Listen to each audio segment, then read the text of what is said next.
once again, cloud native in the light. I got a new interest in the stuff I've been talking to my new friend Marius about. I'll introduce him as he's the lead of the Spring Stream project, and he's also he's very proud of writing the book Spring Integration in Action with Mark Fisher. I'll let him introduce a bit more of himself, and we'll have a conversation about what he's working on, Spring, how he got into it, and SpringOne. Hello, Andrew. Thanks for... How do you pronounce your last name? Bogoevici. Okay. And that seems easier than it looks. Yes. So thanks for having me, and I'm very happy to talk a little bit about myself and actually about SpringOne Platform, and actually very excited that we're heading there. So how did you get into Spring, and when did you start, and kind of like what's your story with Spring?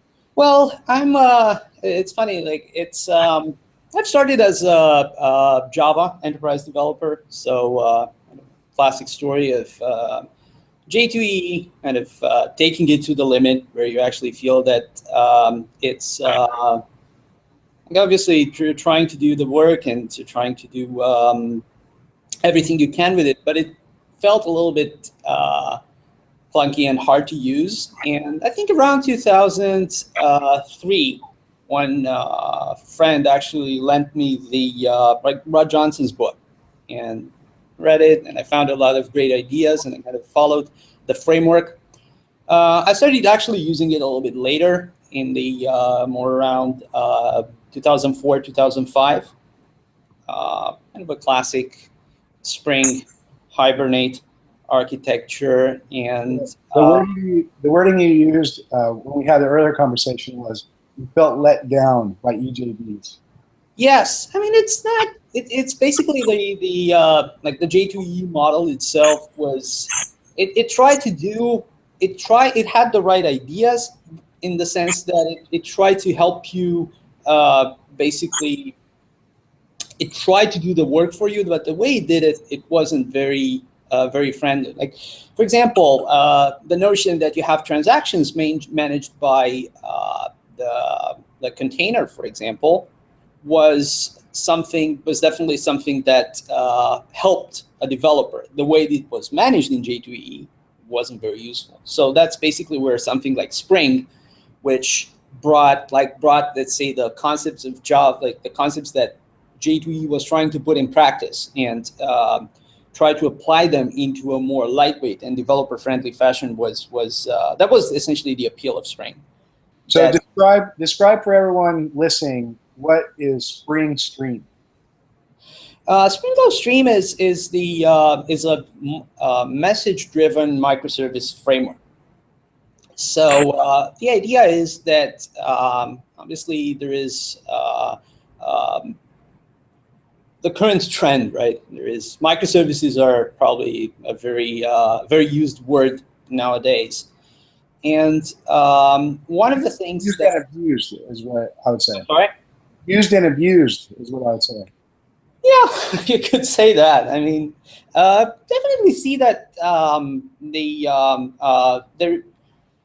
I mean that I won't enter the pro and against camp. There's obviously a use for microservices and the way to use them the wrong way. So it is the reality, however, is that microservices as an architectural pattern help a lot when you go to deployment like environments such as the cloud, when you try to scale, when you try to be more agile. So I think there is an entire discussion around how microservices help you, and I don't want to enter into that. Absolutely. My point wasn't necessarily whether microservices help you or not. Like, I'm a big believer in the microservices as the dominant kind of cloud native architecture pattern. But what is happening a lot is also there's a lot of people using words they don't necessarily understand, or like marketing messages attached to the I completely agree with that. So with that, why don't you talk a little bit more depth? Like, what is this message-driven microservice framework give you? What is like Spring Cloud Stream sort of like value? as a developer, like what am I going to get from using that project? You're getting basically, so it's easy to write, like even right now, it's easy to write message-driven applications using Spring, right? So there are great integrations, like in Spring AMQP, Spring Kafka, Spring JMS, right? You can do it right now. That's fine. What Spring Cloud Stream provides is a more unified view. It provides a level of abstraction. It provides a number of primitives that we think that are useful when you're trying to design distributed systems that consist, like, they are not only, let's say, consist of one application talking through messages, but actually a number of distinct applications that scale differently and need to be orchestrated.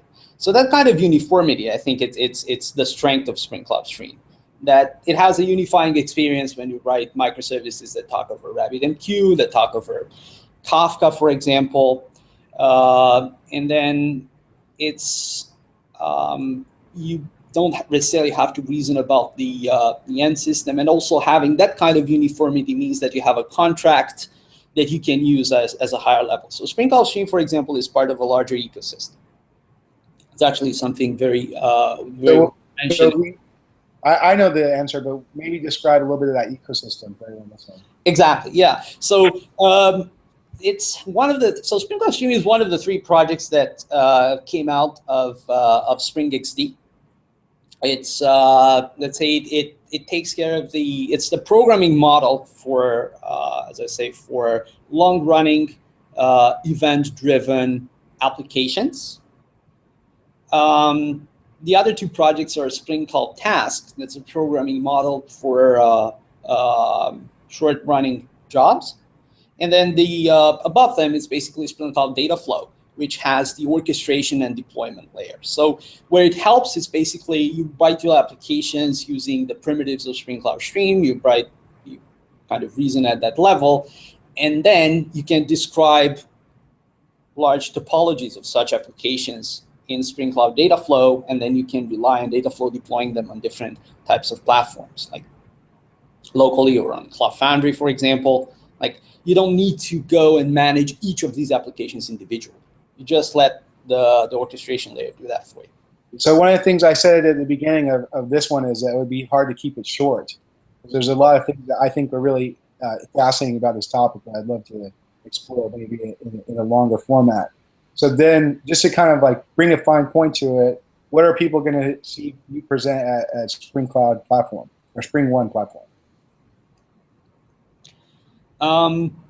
So at Spring Cloud Platform, I'm going to actually talk about Stream itself, Spring Cloud Stream, about this primitive. So we're going to see actually how it works. Actually, I'm not a very big believer in slides and everything else. So we're going to actually, I plan to write a bunch of applications and then show them how they talk together, how they interact with each other, and how data flow actually makes that process easier. So you're gonna live code this message-driven microservices architecture. Oh yeah, there's no alternative to live code. Like it's fun. I mean, that's the whole point. It's very. I mean, obviously, when you try, they're going to be demo applications. So if you try to build something more complex, it's going to take you more time than you have in the 30 minutes. But the core idea is that the complexity, you should focus on the complexity of your, like if your business process is complex, then that's fine. You're going to write a complex application and it's going to take time. How complex a microservice can be, I don't know. Like, I don't want to get into that. But getting started and basically connecting to all the other parts of the framework, that should be easy and that should go fast. We're trying to remove all the undifferentiated work that the developers have to do. Yes, exactly. So then, there is good signal for the noise, so to speak. I had a great time talking with you. I actually learned a little bit about our product and projects, listening to some of the stuff. I knew was there, and I've seen demos, and the rest of it I haven't had my hands on it. But having you articulate it made some of it a little more clear. Is there any kind of last words of wisdom or things that you want to tell people about what you're going to do at SpringOne or anything to do with the project? I'd like to encourage, I like to encourage well, first and foremost, get your tickets. The second is, I really encourage everyone to participate. I think that's one of the great things about conferences is that it's easy.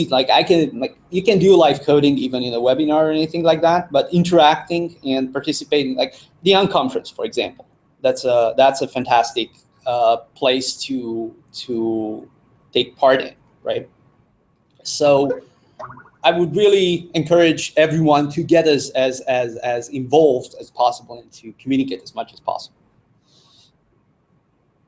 Absolutely, and that's been a recurring theme with all this is like how much conferences can change your life, and how the message, kind of going back to this earlier thing, is if you're an enterprise Java developer that feels let down by J2EE, there's a better way.